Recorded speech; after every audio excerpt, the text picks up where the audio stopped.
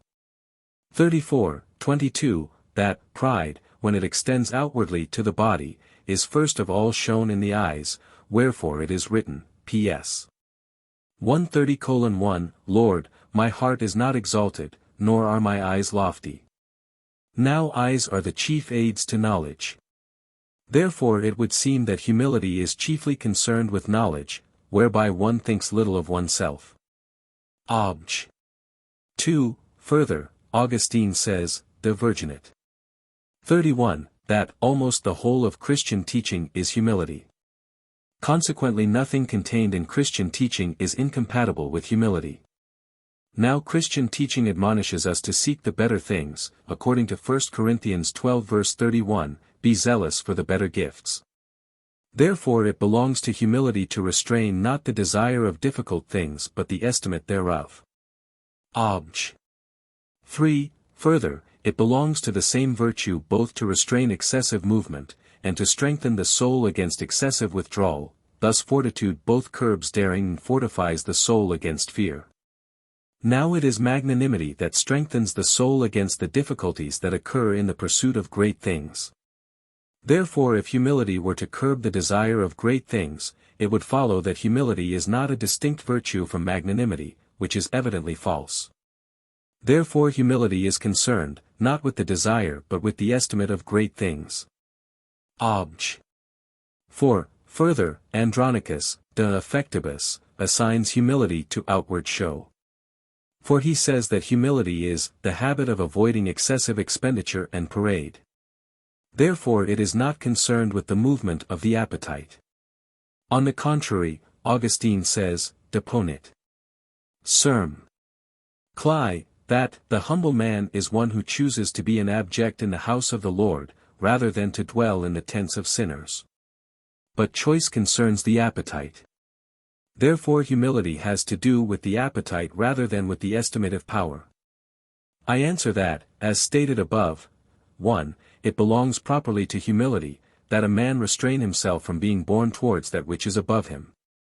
For this purpose he must know his disproportion to that which surpasses his capacity. Hence knowledge of one's own deficiency belongs to humility, as a rule guiding the appetite. Nevertheless humility is essentially in the appetite itself. And consequently it must be said that humility, properly speaking, moderates the movement of the appetite. Reply Obj. 1. Lofty eyes are a sign of pride, inasmuch as it excludes respect and fear, for fearing and respectful persons are especially wont to lower the eyes, as though not daring to compare themselves with others. But it does not follow from this that humility is essentially concerned with knowledge. Reply Obj. 2. It is contrary to humility to aim at greater things through confiding in one's own powers, but to aim at greater things through confidence in God's help, is not contrary to humility. Especially since the more one subjects oneself to God, the more is one exalted in God's sight. Hence Augustine says, De Virginity. 31. It is one thing to raise oneself to God, and another to raise oneself up against God. He that abases himself before him, him he riseth up, he that raises himself up against him, him he casteth down. Reply Obj.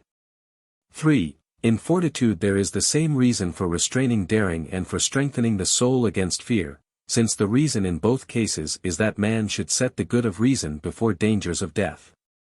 But the reason for restraining presumptuous hope which pertains to humility is not the same as the reason for strengthening the soul against despair. Because the reason for strengthening the soul against despair is the acquisition of one's proper good lest man, by despair, render himself unworthy of a good which was competent to him. While the chief reason for suppressing presumptuous hope is based on divine reverence, which shows that man ought not to ascribe to himself more than is competent to him according to the position in which God has placed him. Wherefore humility would seem to denote in the first place man's subjection to God, and for this reason Augustine, discern.